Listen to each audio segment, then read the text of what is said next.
Retornamos com o programa Grandes Temas, que hoje debate o problema do superendividamento. Nós temos mais um áudio, que é um telespectador que registrou a sua questão e nós vamos comentar daqui a pouco. O endividamento, ele começa quando você precisa de um certo dinheiro por algum motivo, ou por doença, ou por alguma necessidade. Porque você vai no banco, você tem uma conta no banco, eu sou servidora pública, né, tenho uma facilidade de ter acesso a crédito, né? Você vai no banco, aí você pede um crédito, pede um financiamento, que se você pede, por exemplo, um exemplo, 5 mil, você vai pagar 10, 15 mil, porque os juros são altíssimos, abusivos, entendeu?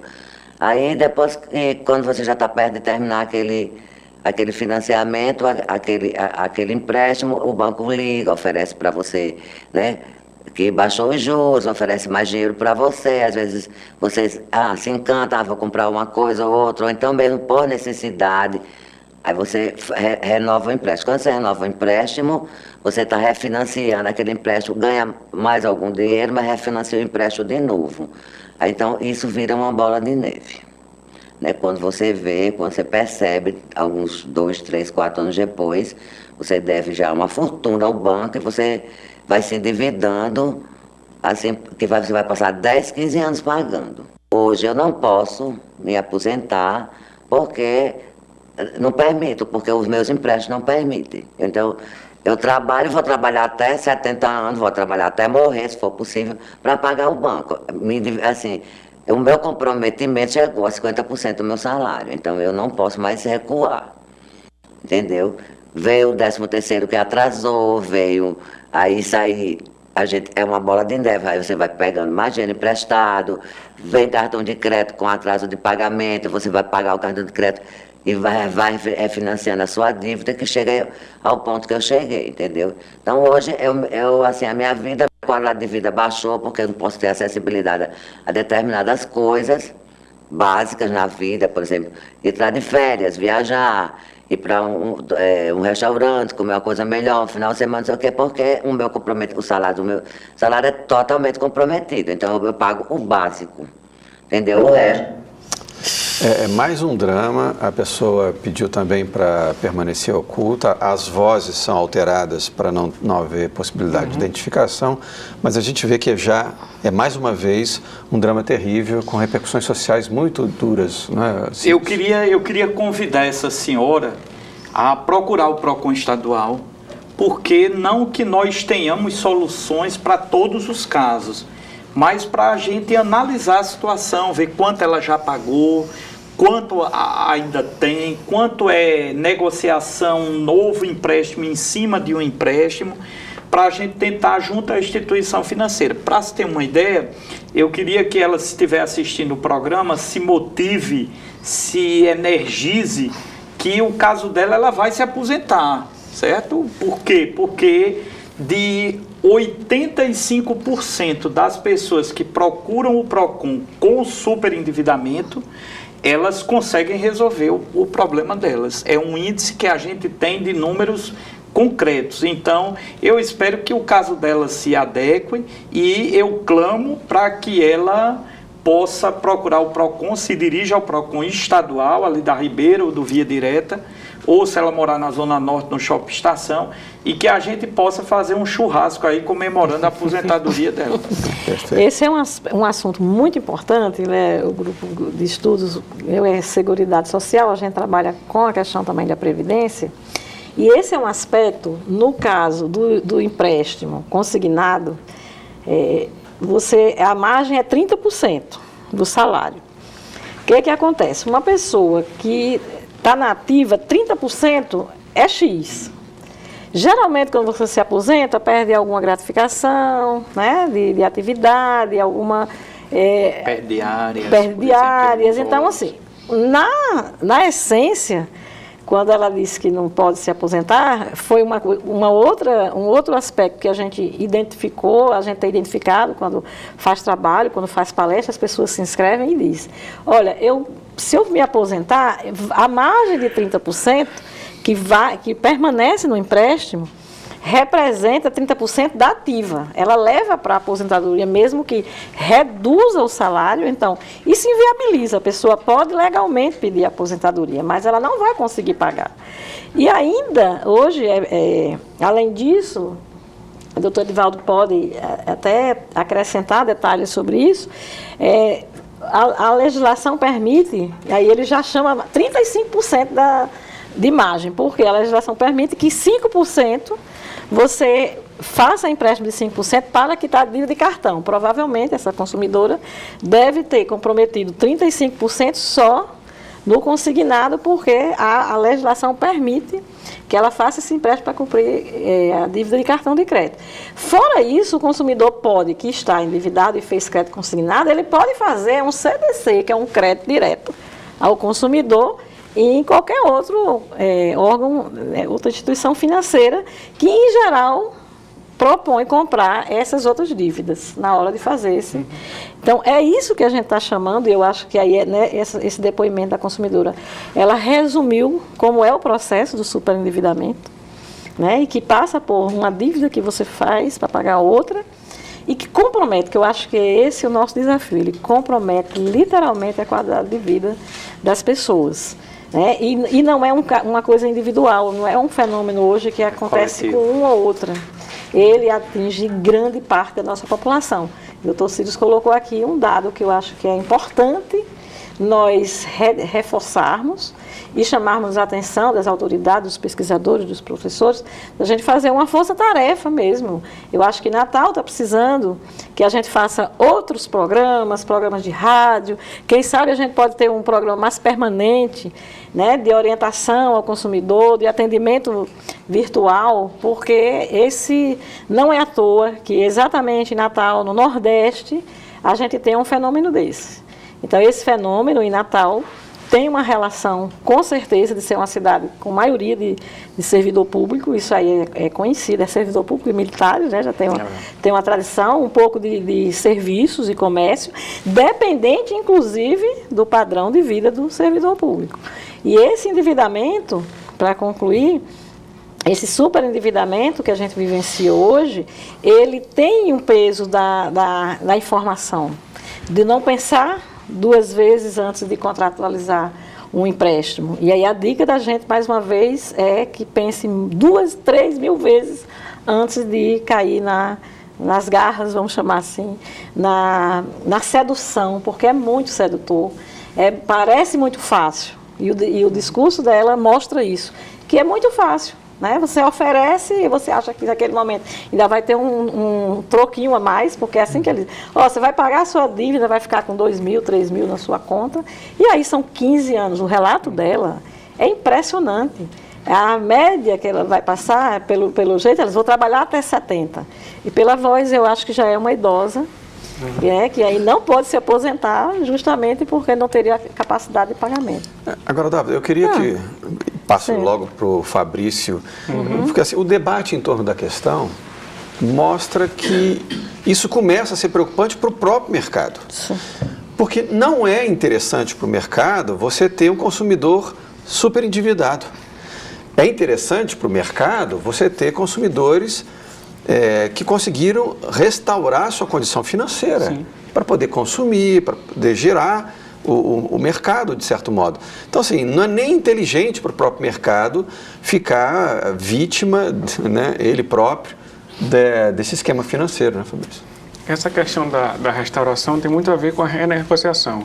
Como nós já estamos no terceiro bloco, eu queria deixar umas questões jurídicas bem claras, até para o público de casa. A primeira delas é em relação à cobrança. A cobrança de dívidas ela é limitada. O próprio código ele traz limites para o fornecedor, seja empresa de financeira, banco, seja qual for, o código impõe limites. Então essa cobrança ela não pode ser feita de qualquer forma. Para constranger bens, isso tem que ser feito através do Poder Judiciário. Então não pode nenhuma empresa dizer que vai buscar algum bem do consumidor, entrar na casa dele, penhorar alguma coisa, a casa, etc. Isso é tudo práticas ilegais, são práticas ilegais, isso não pode ser feito, é preciso deixar isso claro para os consumidores. A questão da transferência de dados existe, é uma realidade que talvez nós não consigamos controlar em razão do desenvolvimento tecnológico, mas a questão da transferência de dívidas, que uma empresa sai comprando a dívida da outra, o que acontece muitas vezes? quando o tempo passa, a dívida se torna inexigível do ponto de vista jurídico. A empresa não pode cobrar mais. E às vezes acontece o quê? Uma empresa terceirizada compra uma dívida do banco que está prescrita e passa a cobrar do consumidor. Então, a rigor, o consumidor nem deveria mais pagar aquela dívida, não tem mais a obrigação de pagar, mas a empresa continua fazendo cobranças e ele se sente endividado, se sente constrangido, e isso acarreta todos os problemas que nós já vimos na questão da saúde. Restabelecer, restaurar, esse é o caminho. Eu não consegui, o ideal seria educar para prevenir. Não consegui educar para prevenir. Qual o passo que eu vou fazer agora? Procurar os órgãos, como o PROCON, tentar renegociar a dívida, seja através de um órgão, seja diretamente com a empresa financeira. Porque quando eu renegocio a dívida como consumidor, o meu nome fica limpo, no sentido comum que se diz a palavra. O meu nome sai de SPC, de Serasa, imediatamente. Então, a renegociação, ela dá esse poder ao consumidor de voltar à vida civil, de certa forma, com o nome limpo e talvez até contrair um novo crédito, dessa vez de maneira mais equilibrada. Mas é importante frisar isso para os consumidores buscarem as empresas para tentarem renegociar suas dívidas. Eu perdi o emprego, eu fiz... É uma realidade nossa que a empresa tem que lidar com isso. Então, a empresa tem também, em muitos casos, vontade, nessas ações como que o PROCON realiza, comparece lá para renegociar a dívida, até porque é interessante para ela, mesmo que seja parcelado, receber. Porque se ela não recebe a dívida, ela vai ter prejuízo. Então, as próprias empresas têm esse interesse, em muitos casos, em buscar o consumidor e tentar renegociar a dívida. É preciso que nós, consumidores, saibamos disso e passemos a buscar mais os órgãos, passemos a buscar mais a empresa, entrar em contato, eu quero renegociar a minha dívida, queria saber qual é o valor atual. E eles têm a obrigação de repassar essas informações. Perfeito. Eu queria que o Ciro Divaldo falasse agora sobre essa questão efetiva, porque muitas vezes, muitas pessoas estão nos assistindo agora, e aí a importância do grande tema estar discutindo esse tema hoje, porque seguramente isso é um problema vivido por muitas pessoas que podem ter aqui uma luz para sair finalmente do fundo do poço em que se encontram, dessa situação de desespero muitas vezes, né? Eu queria que vocês falassem um pouquinho sobre a efetividade dessa renegociação. Porque assim, a pessoa está nos assistindo em casa, está na condição de super endividado, ela às vezes não se energiza, como você disse. É um termo forte. Não se mobiliza, assim, não vou sair de casa porque não acredito. Às vezes até a pessoa internaliza uma culpa. Não é? Eu mesmo me endividei, eu fui irresponsável, né? E ela não acredita que é possível mexer porque tem um esquema muito poderoso, muito forte, muito pesado, que são as regras, né, que respaldam isso. Então, assim, qual é a efetividade dessa renegociação? Vamos lá.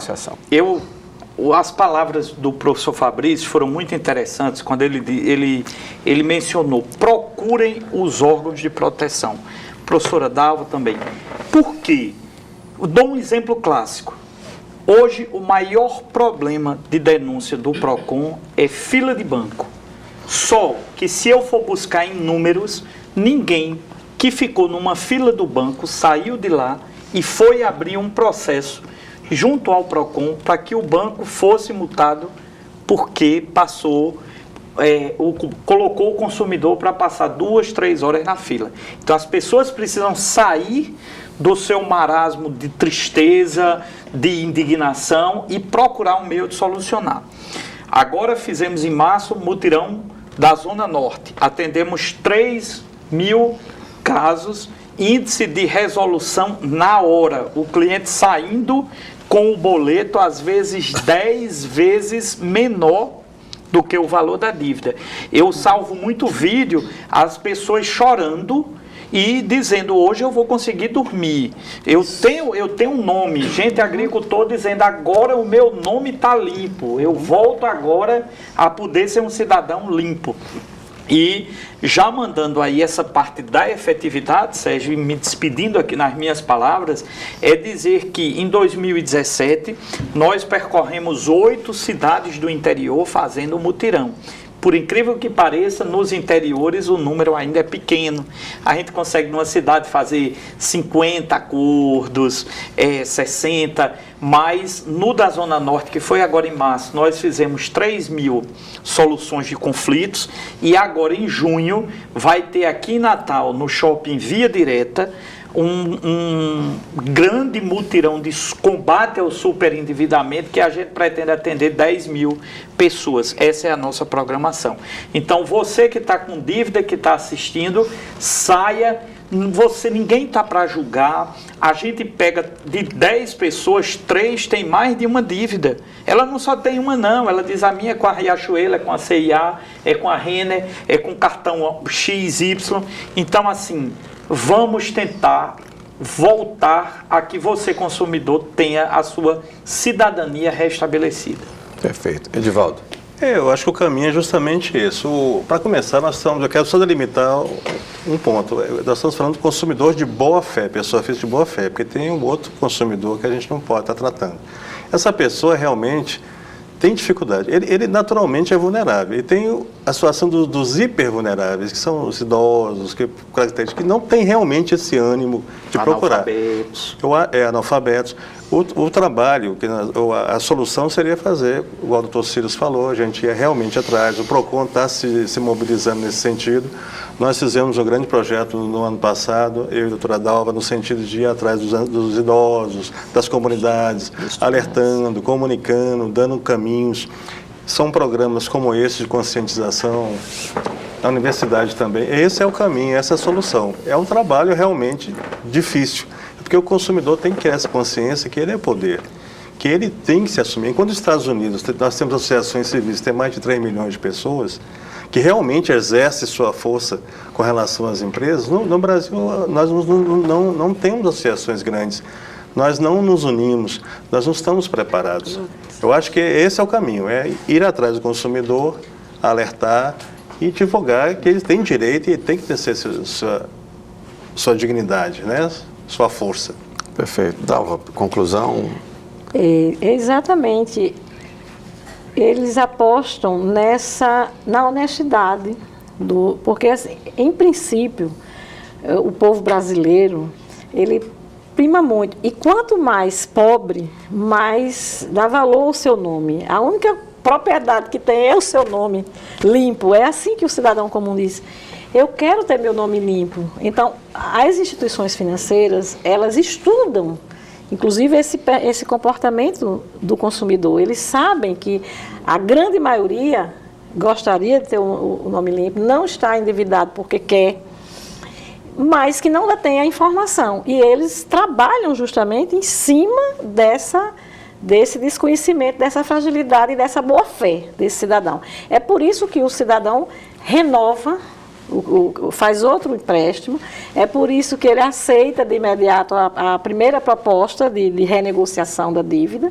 E o que nós estamos chamando a atenção aqui é que essa renegociação da dívida, ela necessariamente deve ser feita sob a orientação, sob a proteção, a informação dos órgãos de defesa do consumidor. É esse o convite que a gente faz ao consumidor, que não se sinta, vamos dizer, velhaco, no sentido, não acho que o problema é seu, individual.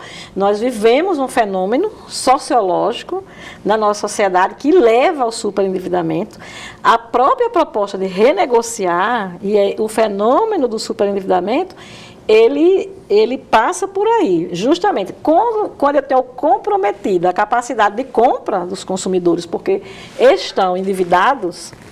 A estratégia de renegociar a dívida, de ampliar o crédito, de criar outras formas, é justamente para abrir a possibilidade daquele consumidor voltar ao mercado. Esse é o interesse da instituição também.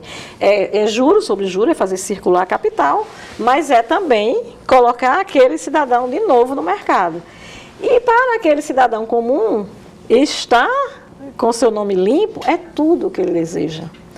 E aí é nesse sentido que a gente chama a atenção, que o mais eficaz é realmente, aproveita aqui em Natal para procurar o mutirão, né? Em situações que não for possível, que esse é um problema grande do consumidor no Brasil. Quando não é possível a negociação com o PROCON, Geralmente o PROCON encaminha para o juizado especial, dependendo do tamanho da dívida, porque até 40 salários mínimos vai para o juizado, mas sem advogado é até 20. E aqui, vou aproveitar aqui a presença do doutor Edivaldo, que é do Centro de Defesa do Consumidor. A gente tem muita dificuldade de, quando não tem negociação, ter como o cidadão fazer ações, né? E aí, através do Centro de Defesa do Consumidor, pode representar judicialmente as defensorias públicas. As defensorias podem representar, mas aí tem o critério de renda. E aí é por isso que é importante as entidades civis e também as práticas forenses, né, doutor? Com certeza. Professor Fabrício. Suas Então vamos fazer uma força-tarefa. E aí, professor Fabrício? Suas considerações finais, Eu queria finalizar deixando esse chamado para que os consumidores não fiquem inertes diante da situação de superendividamento. Assim, eu constatei que eu estou superendividado. Então, o que eu posso fazer diante dessa constatação? Eu posso, primeiramente, entrar em contato com a empresa para tentar resolver o problema sozinho, ou eu posso buscar a ajuda estatal em sentido amplo, seja na seara administrativa, o PROCON municipal, estadual, ou na seara judicial, ajuizando a ação e tentando renegociar a dívida, tentando... eu acredito, muita gente sempre diz no depoimento, o juro é abusivo. Então, isso é preciso ser constatado se o juro realmente é abusivo ou não é abusivo. Então, que o consumidor procure solução para o problema do superendividamento. Não é um ponto final em que você saiu do mercado e acabou a sua vida como consumidor. Inclusive, o Código traz um prazo de 5 anos para que o consumidor se restabeleça no mercado e aí essa dívida fique prescrita. Perfeito. Bom, eu queria agradecer imensamente a participação de vocês que ajudaram a levar um pouco mais de informação essencial para muitos dos nossos telespectadores. E dizer que a gente pode voltar uma outra ocasião sobre esse tema, porque realmente é um problema dramático que vivemos no Brasil, sobretudo no Rio Grande do Norte, como disse o Círios. E a você que participou do nosso programa, nos assistindo, agradeço a sua participação, sua presença. Lembrando que nós temos uma página no Facebook, e lá você pode assistir programas que já foram ao ar, sugerir temas para novos programas, curtir a nossa página e ver os programas que serão feitos, os debatedores que serão convidados, enfim, participar junto conosco desse grande desafio que é levar informação ao maior número de pessoas possíveis. Uma boa noite a todos, fiquem conosco, até a próxima.